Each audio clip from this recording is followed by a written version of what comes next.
Hey everyone, welcome back to Self-Worth School. We are back in session, and I'm really excited to have with us today Blair Kaplan Venables. She's a grief and resilience expert and coach. She's author of Resilient AF, founder of the Global Resilience Project. I think you're a TEDx speaker as well, aren't you, Blair? I'm just going to throw that in also.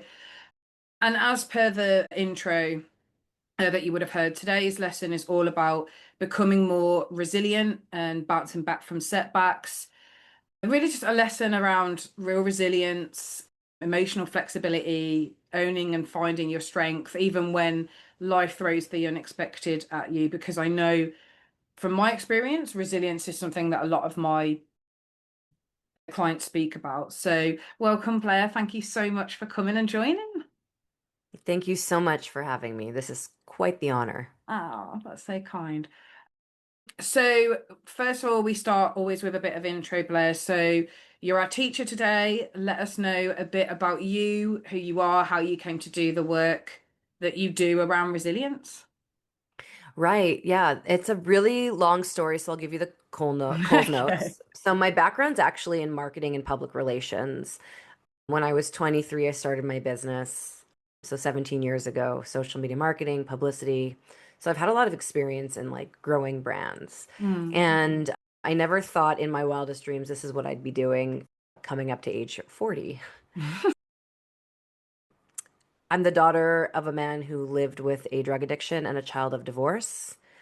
And my dad and I had a very tumultuous relationship when he left my mother, but until then we were really close. Hmm. But his addiction was very bad, and he left our family because he didn't want us to be around that. And he was in and out of my life in my formative years. Yeah. I hated him. He broke my heart. I thought my dad stopped loving me, Mm. and it's all in my TED talk in more detail. But in my 20s, I was able to forgive him and accept him for who he was. And we developed a beautiful relationship. And I got to know him and learn about his drug addiction and understand that he loved me that entire time and that he was unwell. At the end of 2018, we learned that he was terminally ill. And I felt like I was losing him all over again, and it Mm. wasn't fair because I had just got him back in my life. And so I started to let the skeletons out of the closet and share our story of his addiction to drugs, my forgiveness of him, and our resilience to anyone who would listen. And it was helping me process what was happening. Mm.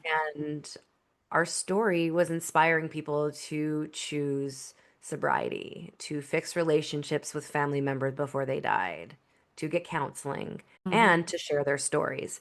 And so we started this thing called the Global Resilience Project, which is a community and safe place where we help people to strengthen their resilience muscles using neuroscience, predominantly with storytelling. Mhm. But it just started off as a book because I said, Dad, like our story is inspiring people. What if we Mm. write a book and we gather stories of resilience from around the world?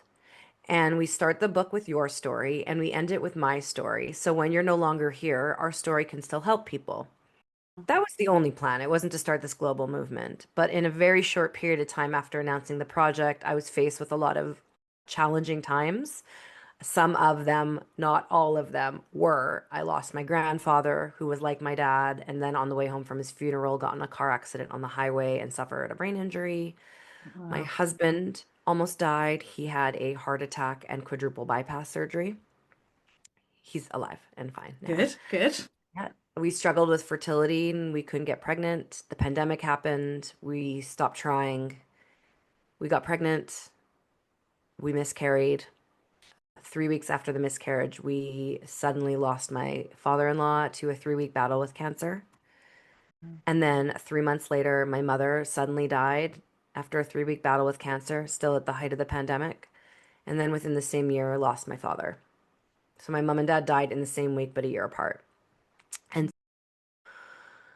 I didn't think I'd be a 40-year-old I'm sober, Mm. childless, parentless bird watcher. Uh, But what was happening was I was sharing what I was doing, and the project was growing. It went from books to having also a podcast and a clothing line. And I started to become a motivational speaker and talking about the neuroscience and strengthening your resilience muscle and how I got through it all.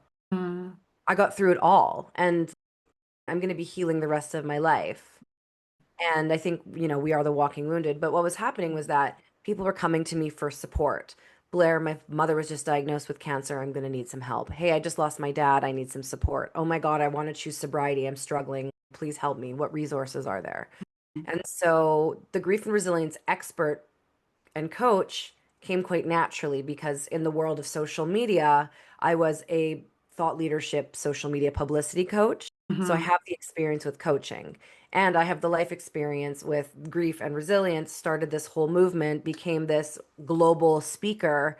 And so I decided let's take some training and really learn those tools to help support people and coach them in the world of grief and resilience. And I think grief and resilience definitely go hand in hand. Hmm. And I think it's important to understand two things. One, resilience, I define it as bouncing forward from a challenging experience, and not just me, but the community, which I guess I started. And because we're not going back, we're not bouncing back. We don't want to go back there. We want to go forward. Hmm. So resilience is the ability to bounce forward from a challenging experience.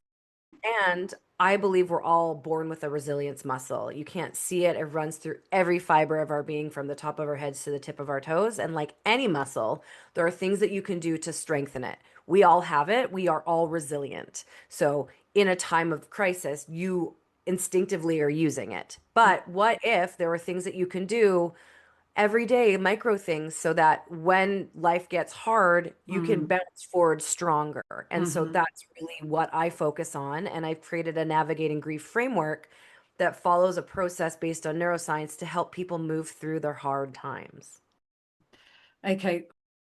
The amount that you went through in such a short amount of time, just really, like you say, goes to show.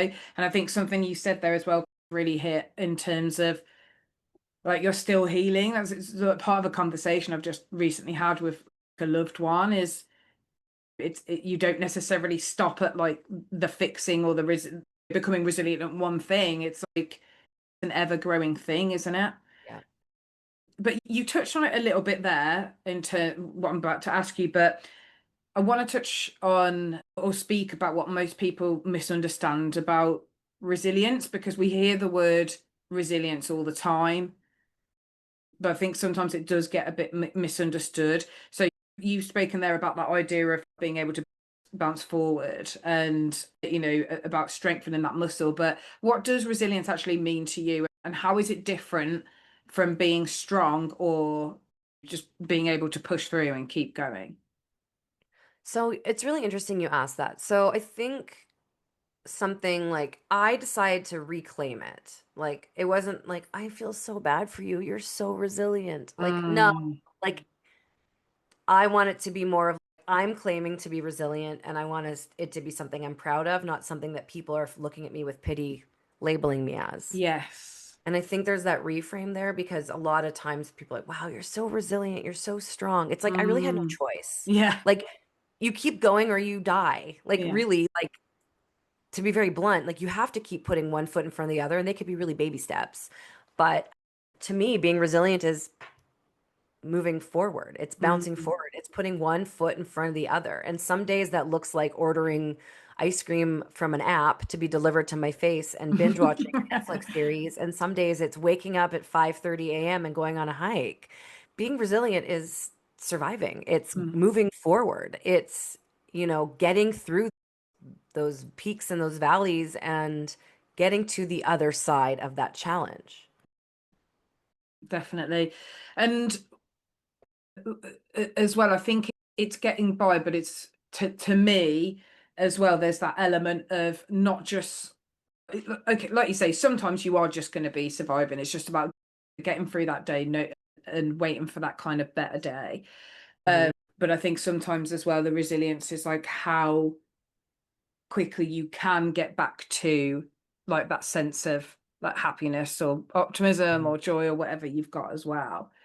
But what do you say to people who like are facing setback after setback and feel like they've just run out of that bounce back energy? Like you might identify that with that yourself, having been through so many difficult things in such a short space of time. What do you Yeah. say to people that just, what, it just keeps out, I just keep getting hit and I don't know how to bounce back anymore? And that was me. Well, we're not bouncing back anyways. We're going forward. Yes, of And course. I think like I'm not perfect. And I was very much like a lot of these epiphanies I had were once the hard stuff started being more spread out, and then I was able to really heal and look back at and reflect. Mm, But the hard times will end, even when it feels like it won't. I was mm, just like, why me? What did I do to deserve this? Like, my father-in-law was like the dad I never had.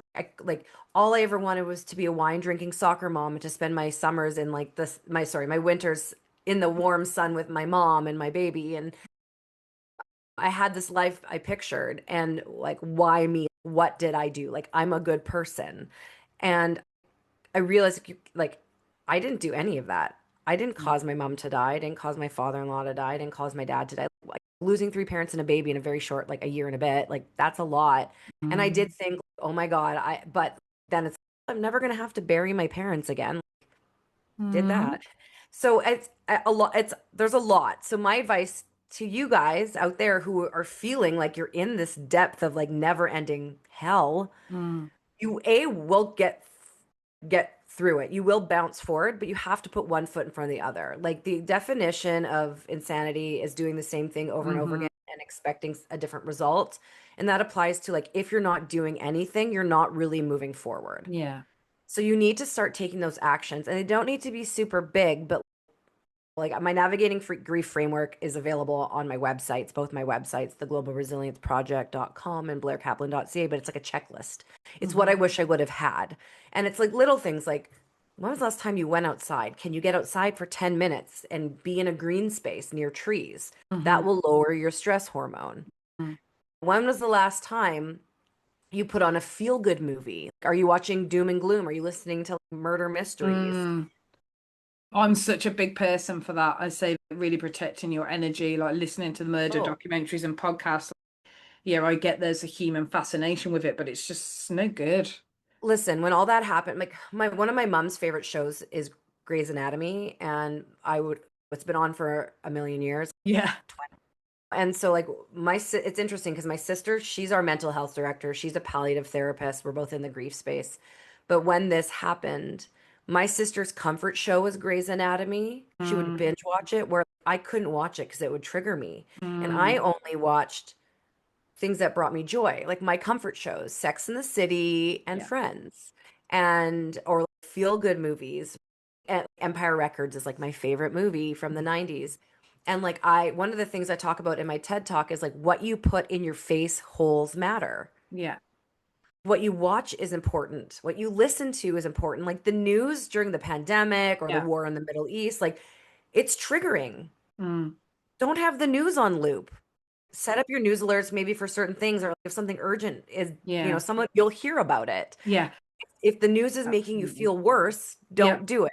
If Yeah. cat videos on Instagram make you feel good, do more of that. Yeah. And so what you watch matters, what you smell matters. Like vanilla, like my house is covered in like vanilla candles and like eucalyptus essential oils, smells that bring me joy. And the vanilla reminds me of my mom in a good way. What you put in your mouth matters. Like, have you drank any water today? You are a Mm. house plant. You need water. And so, like, just small things like that. Like, you don't need to change your life, but maybe you're listening to this and like, holy shit, I haven't drank water today. Go have a glass of water. Like, these all matter. Yeah. I'm so on board with you about the news thing as well. I stopped following news during the pandemic because it was really making me so anxious, like seeing those articles like scrolling on your screen. And I used to watch the news every morning, like whilst having breakfast and stuff. And I just stopped. Yeah, like I say, probably during the pandemic. And yeah, it's made such a difference. And like I say, it's not about burying your head in the sand or pretending that like bad things aren't happening, but just like you said, if there's something that important happening, you will hear about it. People will be speaking about it, or it will make its way to your social media feed in another way. But if you're constantly feeding, because they all report on, death, destruction, the bad side of stuff, and it does affect your energy. And I don't miss it at all, but I also don't feel like I'm disconnected or that I'm living in some Pollyanna universe or whatever. It's just, like you say, it's choosing what you consume. and being aware of the effect that that has on your, like you say, your kind of state of mind. Okay, so moving to the juicy part of the lesson then. So when we're talking about building real resilience, what do you think it takes to build resilience, especially as women? Lots of women that like those that will be listening, get my words out, who are already carrying quite a lot, like emotionally and mentally. What does it take to build that resilience? To strengthen your resilience muscle, to build that resilience, you have to want Mhm. to. Because life isn't easy.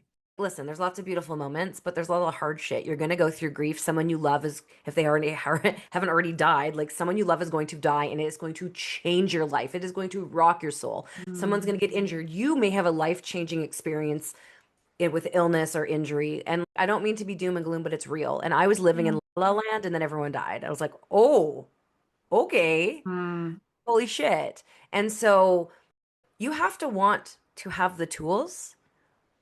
And yeah. I know people who don't really face any sort of adversity or trauma till like their 50s, 60s. Like, amazing. I would love that for you. Mm, But it might not happen. And something that's like as significant as a loss, like a loss of a parent yeah. or a child, and then someone else going through something different. Maybe it's a loss of a job or something. It's not a comparison. Like that loss here of the job may affect this person just as much as the loss of a parent or child here. Mm, And it could be even something little, like maybe you run a business and you all of a sudden lose a bunch of clients and revenue. yeah. Maybe it has to do with relationships in your life, friends, like griefs of friendships or friendships Mm, changing, or maybe a loss of identity or your yeah. partnership with your spouse or your partner and or family relationships. And I think it's life is full of these like experiences. So the biggest thing is think they're going to happen. Yeah. What are you doing now so you have a bit more tools to pull from? Mm, So you have to want to strengthen that muscle. If I say I want to have big biceps, but I'm not doing anything to do that, like to if I'm not doing mm. weightlifting or whatever else you do to get your biceps big, it's not going to grow. Yeah. Yeah. So as you said earlier, isn't it? It's training that muscle. That's another thing I talk about with my clients, but from the side of like happiness and positivity. And they're all linked really, because the more resilient you are, arguably the happier that you're going to be because of being able to bounce forward. See, I'm picking up your language now. Yeah, Um, yeah. when shit does hit the fan. So, is there anything about resilience that tends to surprise people once they start developing it, in your opinion? Anything that's come up in your community that maybe Mhm. people didn't expect to I think happen? a lot of times in situations when they're going through a hard moment or Hmm. season, Blair, I don't feel really resilient right now, or I don't know how I'm going to get through it. And then once they get through it in hindsight, they can see that resilience. So even if you're going through it and you're feeling like it's never ending, like you are being resilient by being in it. Yeah. And like seasons change. I don't know the exact quote, but like trees lose their leaves, Yeah, yeah, yeah. but they always grow back, right? Yeah. Or like mushrooms grow in shit and they're delicious. You're right. Like, I don't think be a you can mushroom. thrive when things are shit. And like you say, you go through life is seasonal, you go through seasons, but you bloom again. Yeah. Yeah. Like trauma and pain and adversity is like the fertilizer of life. It's like what that's like that initiation into that next level of your existence, Mm, whether you want to or not. But you get to choose how you get there in the sense of you are in control of only so much. And when life is a shitstorm, am mhm. I allowed to swear on this podcast? Oh, absolutely, yeah. Okay. I mean, I've been cussing up a little storm here, but No, you're all like good. when you're in that shitstorm, right? It's hard to know like where you're going to land, but storms always end.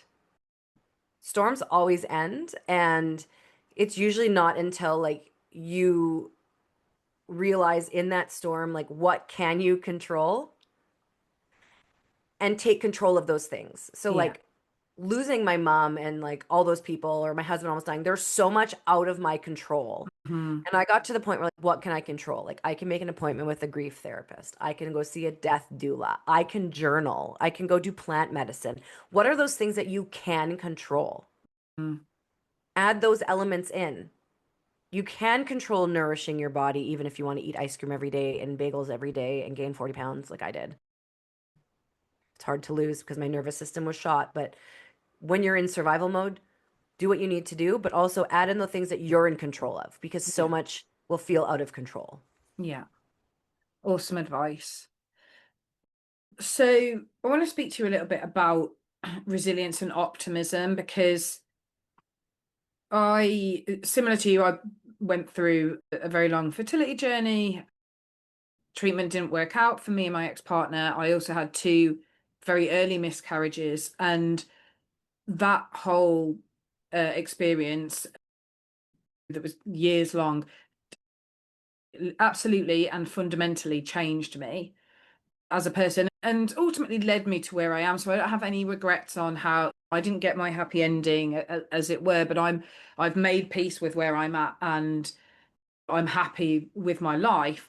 But even as difficult as going through all that was, I still feel like at the core, so two of my core values are optimism or hope and joy. And I feel like having that sense of optimism built into, my soul, as it were, helped me be more resilient. Don't get me wrong, there were definitely times going through it when I had no optimism or hope because nothing was working, but I still feel like having that baseline of optimism. And just to say, as an aside to anyone that's thinking, well, I'm not an optimistic person, optimism is something else that can be learned. You're not either born an optimistic or pessimistic person. We have different set points from which we can grow, but it absolutely can be nurtured. And I wanted to have just pose really that question to you about how does resilience connect with optimism or hope, if you feel like it does, especially when you are feeling like genuinely dark or uncertain or negative. Do you think there's a connection between the two? And yeah, how does it connect? First of all, thank you for sharing that. And I am sorry you went through it. Like the fertility journey is shitty Yeah, and and same to you. sucky. No one tells you, oh, it's so hard to get pregnant. I don't know how old you are, but I'm a vintage millennial born in the mid 80s. Same. If Yeah. I'm if you're just about to be 40, I'm about to be 42, so I'm a Okay. couple of years ahead of you. We're told use condoms, use birth controls, don't get pregnant. It's Mm. so easy to get I pregnant. So know, I then know, and then you try and you're like, and you hang try. on. It's like, what the hell? I've been Like, trying can to I avoid have any more getting sex? pregnant for like however many years, and now I can't bloody get So pregnant. first of all, that's a mind fuck. Yeah, No one big talks time. about how hard it is to get pregnant.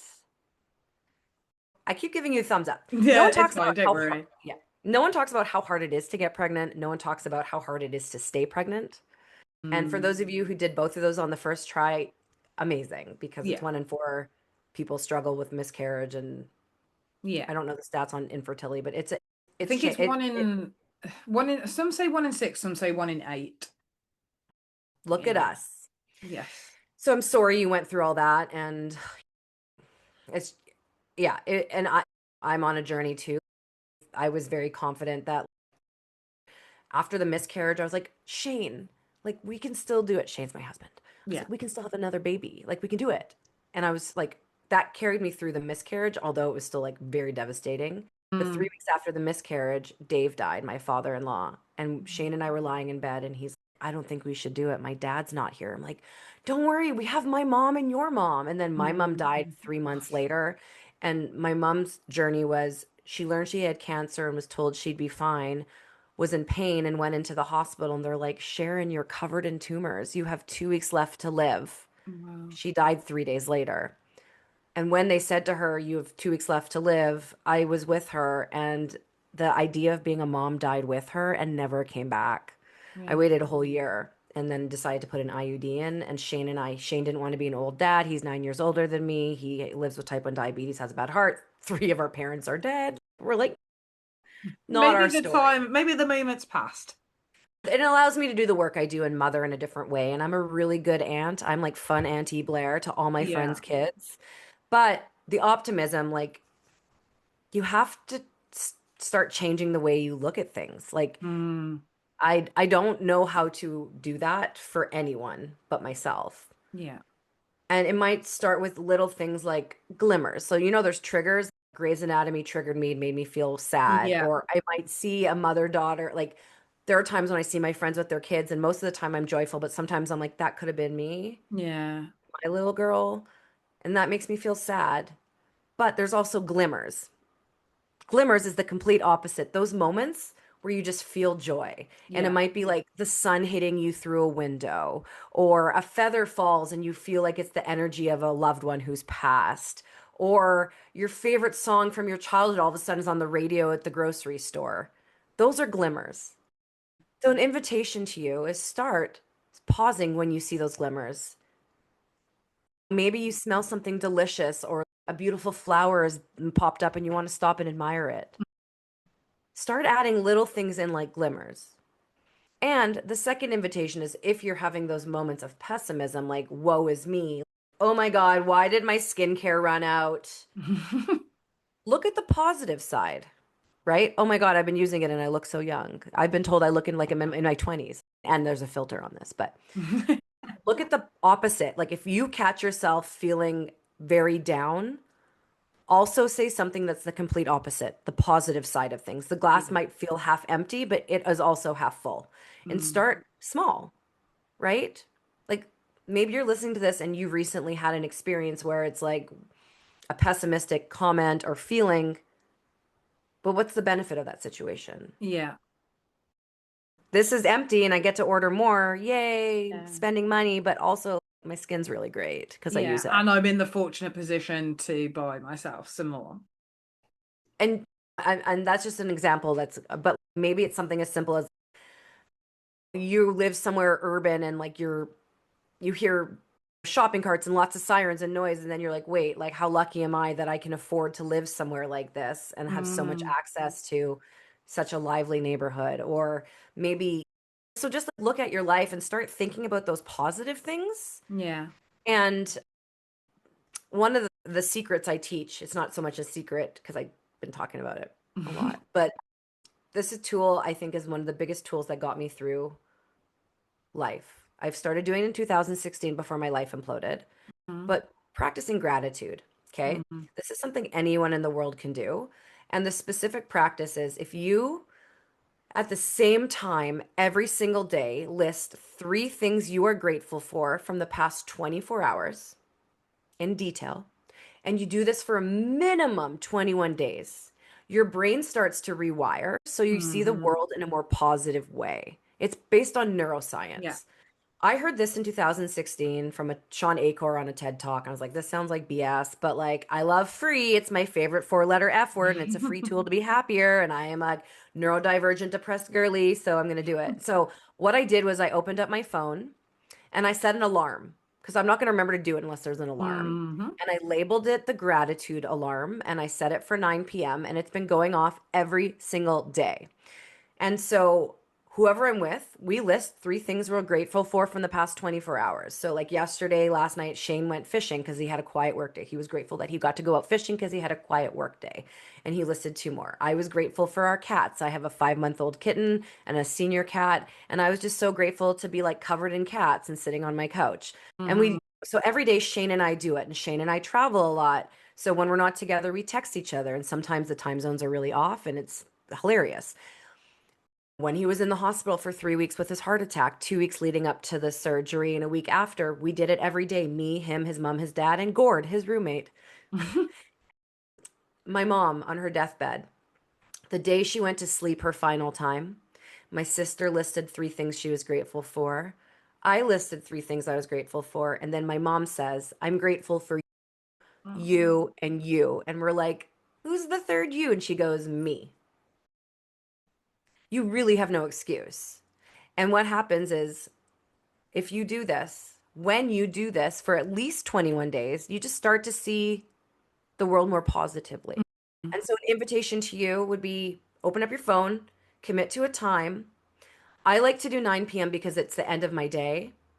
I like if I've had a really shitty day, which Yeah. there's a lot of those, and not so much anymore, but there was, I get to go to bed on a more positive note. And sometimes I'm grateful for pain meds and that my bed is warm and that Mm-hmm. it's bedtime and the day is over. There's always Yeah. something to be grateful for. And anyone can do this from any socioeconomical background. Maybe you have kids, maybe you want to make this a breakfast ritual or a dinner Mm-hmm. ritual, but build it into your life where it's like brushing your teeth or checking your email.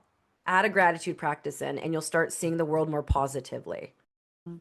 Do you know, a huge advocate for that as well. And I'm just going to talk about it briefly from my experience, especially what you're saying about the neuroscience and changing the way your brain works. I know this to be true because I started my gratitude practice probably at the similar time to you, actually.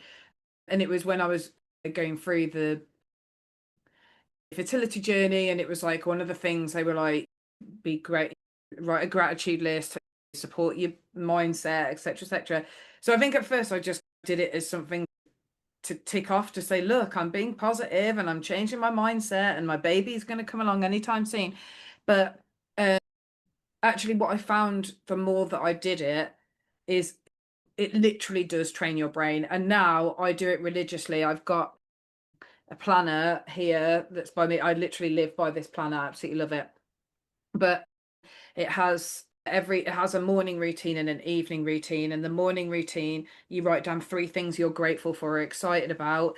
And on the evening routine, amongst other things, you write, what did I appreciate today?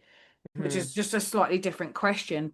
But like you say, now I know that it's trained my brain to do that because when I go about my day, like I say, it can be a little thing like having a really great walk with my dog or seeing the sun hit just or having a cuddle or a laugh with a friend. Like I said, they don't have to be big things, but as and when they're happening, I'm like, oh, that can go in my thing for later, and not as a tick box exercise. You're actually training your brain to look for those things, like just literally as I'm talking right now, there's a tree in my backyard, a buddleia tree that is attracting a lot of butterflies, and so I'm literally looking out now at like loads of butterflies just flying across the screen, and I love butterflies. Me too. Um, Stunning. I love I know that. it's so cute. And they don't, there's so many, like you say, those little glimmers, those little moments that you can just be grateful for.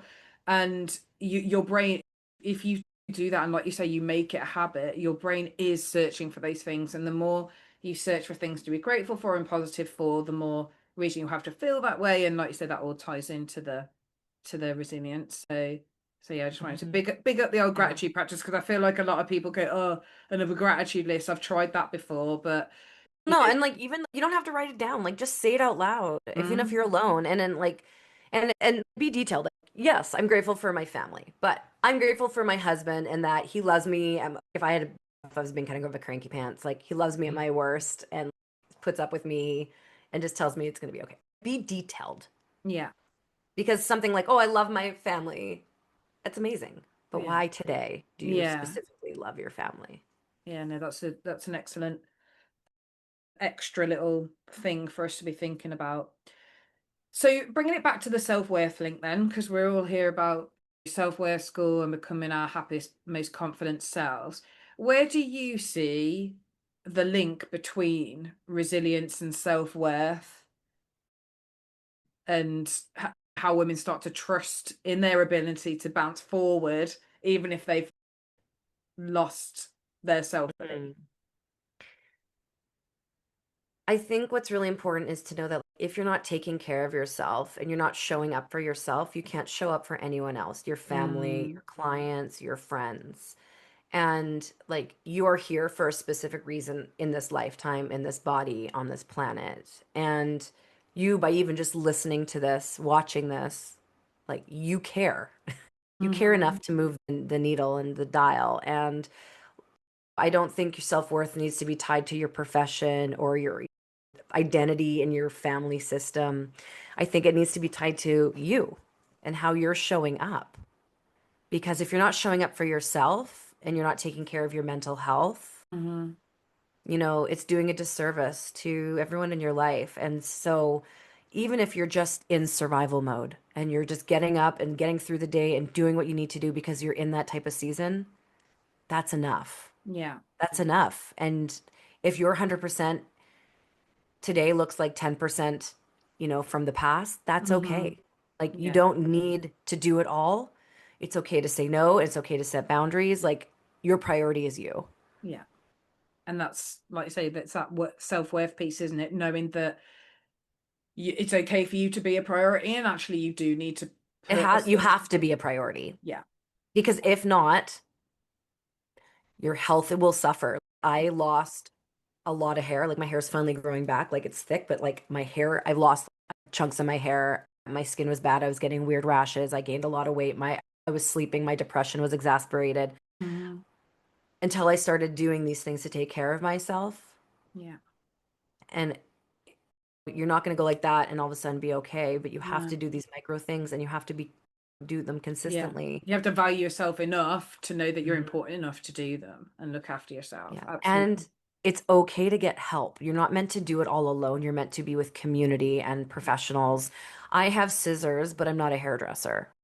So, like, work with someone. Maybe it's a mental health counselor, Hmm. support. Maybe it's a grief and resilience coach like me.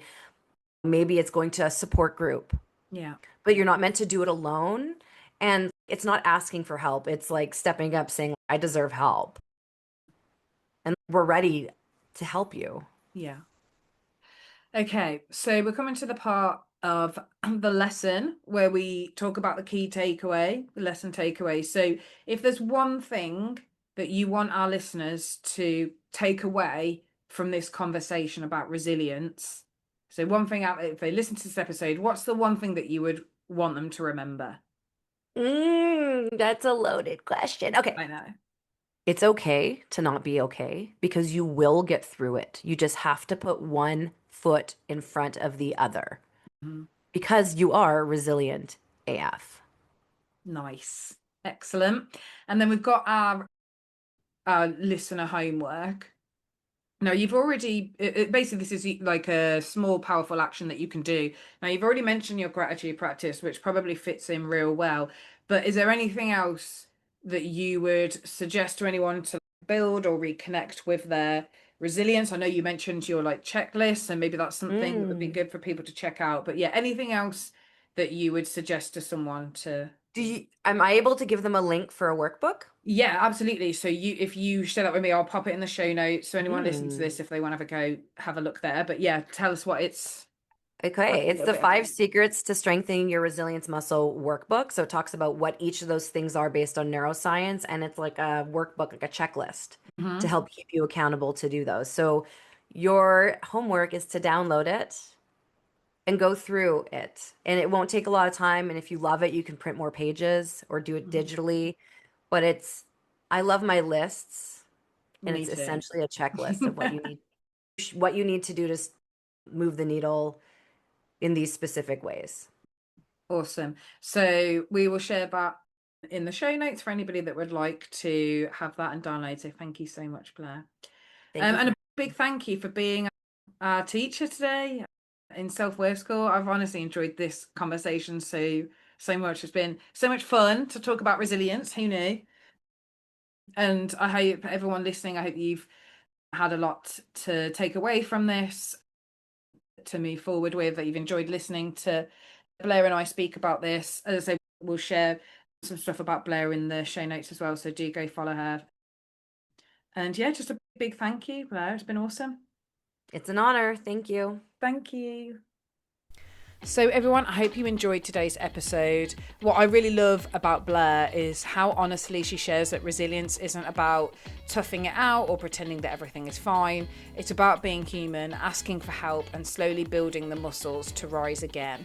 So, if you want to connect with Blair and learn more about the Global Resilience Project, she's also given us a free gift, a resilience muscle guide that you can download. All of her links and social media, everything else, are going to be waiting for you in the show notes. So go take a look at that and download the free gift. And just remember, setbacks, they don't define you. It's about how you choose to rise after them that does. So until next time, keep growing and never forget, You deserve a life that's as awesome as you are. Have a great day.